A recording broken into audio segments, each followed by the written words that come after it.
ये है हमारा ब्यूटीफुल बाथरूम।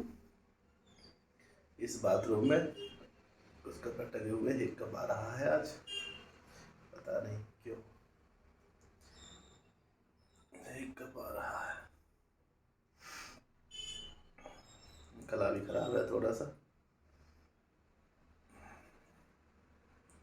सुबह से ही हो रहा है ऐसा।